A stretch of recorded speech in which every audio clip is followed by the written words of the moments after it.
Yes, we have another site visit today, but before we get into this video, listen, I want to do a little bit of motivational speaking. Have you ever considered real estate in Ghana? If not, I urge you to do so. Can you imagine a world where you live in? Your home is paid for. The level of stress you have is not about how I'm going to put food on my table or what bill am I paying today, but it's more about the roads are bad and it's raining too much. It's a different level of stress. Your excitement should not be about waiting an entire year to get a $5,000 bonus. Your excitement should be about living. We work to live. We don't work to pay bills and die. Okay, now let's get into the video. That was a little bit of motivational speaking, but consider it, okay? And don't get me wrong, I'm not saying living in Ghana is easy. It has its own coins, okay? But one thing I know is living in Ghana comes with living. Living. You cannot work just to pay bills and die. I don't know who came up with that formula, but it just doesn't work. Now let's get into the video. We are back on the site. I'm going to do a walkthrough of each of the homes just to give you guys an idea where we've got into. There's a lot of work going on the site. A lot of work, but it's all coming together. Okay, so let's start our walkthrough. I don't think I've given you guys an update on the homes itself. At this point, the 4-bedroom home, the 3-bedroom home, and one of the duplex units are sold. We have one more 3-bedroom duplex unit available. So if you are looking for property in Ghana, be sure to contact us, The African Legacy at yahoo.com, or go to our website, theafricanlegacy.com, for any updates, okay? So first things first, we went upstairs to check on the setting out of the duplex. Before you start raising a house, you want to make sure you've set it out. You have exactly what you plan for that floor to look like. And if things don't look as planned, you get to make changes before you completely raise the floor. So when I talk about changes, I'm not talking about changes that will completely change the architecture of the home. Remember that the home is being built based on an architectural drawing, right? And that drawing has pillars that support the home. So you don't want to go changing things completely because you may not have, the necessary pillars to support the changes you're making. So any changes we make are still in line with the drawing and is supported by, the pillars that we initially had in the structure. Okay, I just wanted to point that out because that is critical. So here we just having a discussion with the team, letting them know the few changes we want to make. And this is why setting out is critical. You don't just want to start raising.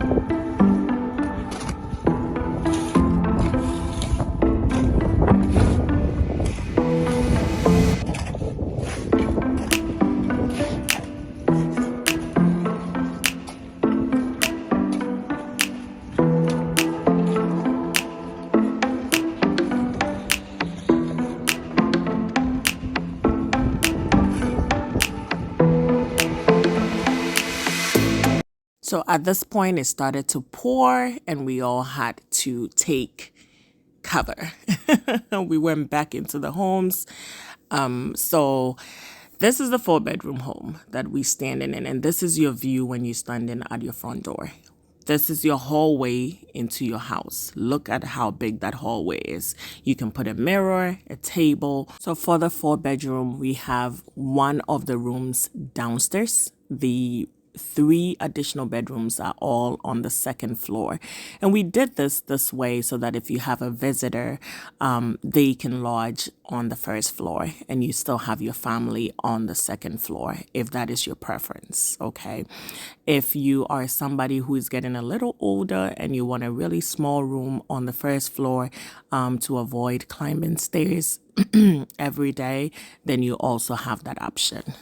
I will link one of my older videos to give you a complete tour of the rooms. But once you come in here, you have the laundry room as well as the visitor's bathroom on the right-hand side. One of the workers was taking cover in the laundry room. Anyways, the half bathroom is on the right-hand side. In the US, these rooms usually just have the toilet and a sink, and that's about it. It does not have a bathroom, okay? And that's why it's a half bathroom.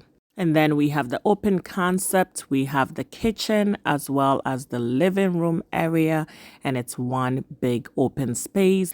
And the reason why we don't split it up is because we just want it to be big. Next, this is the pantry for the kitchen, and then we have the garage. So you have a whole garage, you have a driveway.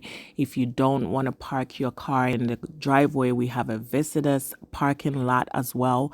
And then you can use your garage for storage, whatever works best for you. So a couple of days later, the duplex, the second floor of the duplex was raised, which was really, really exciting. I don't think I've shown a walkthrough of the duplex yet. It was concreted, decked a couple of weeks ago. And so we still have the bamboo sticks on the first floor, and we intend to keep it there for a little while. Once we clear it all out, I will do another walkthrough to give you guys a complete look of how the first floor looks, okay?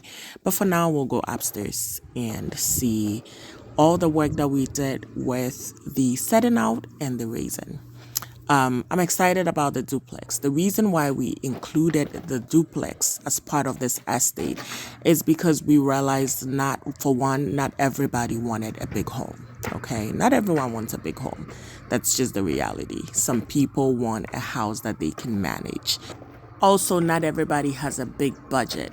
The 4-bedroom, the 3 bedrooms are higher than the duplex. The duplex is our lowest priced unit because we do realize that people have a lower budget.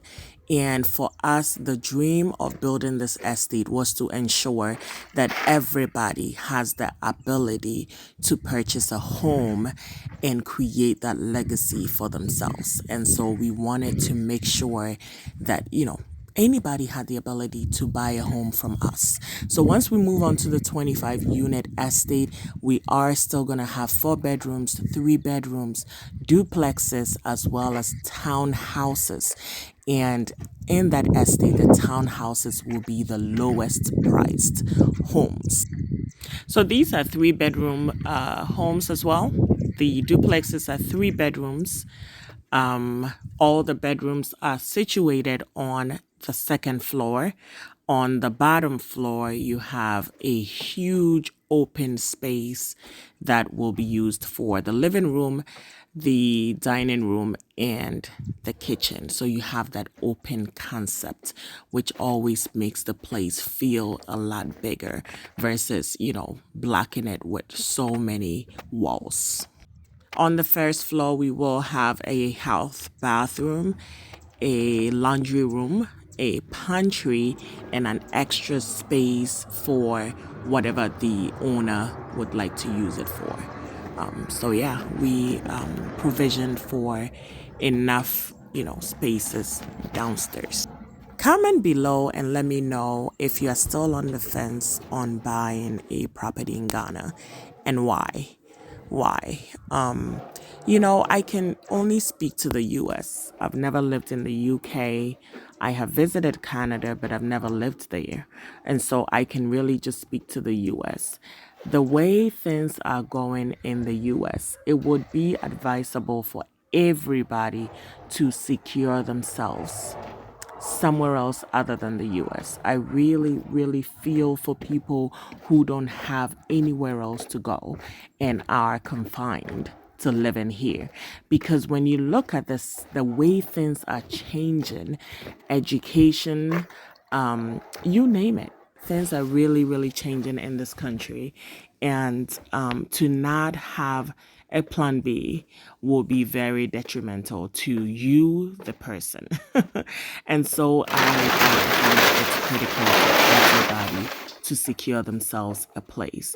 Why do you think a lot of African Americans are moving to Ghana and other African countries? It's because they are tired. They are tired of not being appreciated.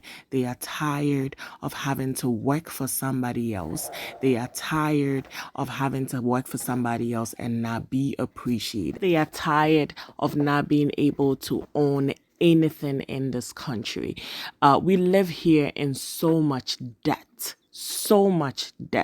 from mortgage payments right down to car payments, down to credit card payments, not forgetting student loans. You go to school for years, you graduate, and you get a job that cannot even help you pay off those student loans.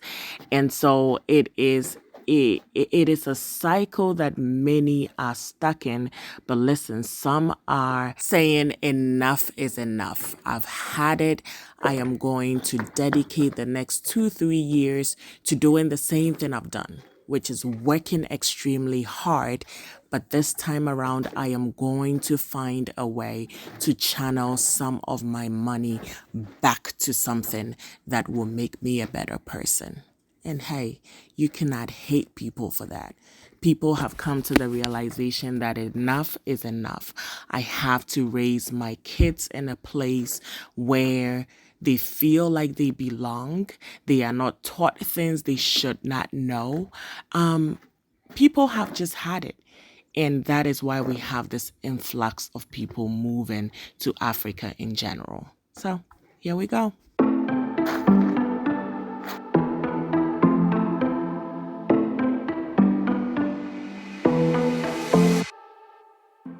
Another quick update on the manholes. We are done with the 2 units, the 4-bedroom home, the 3-bedroom home.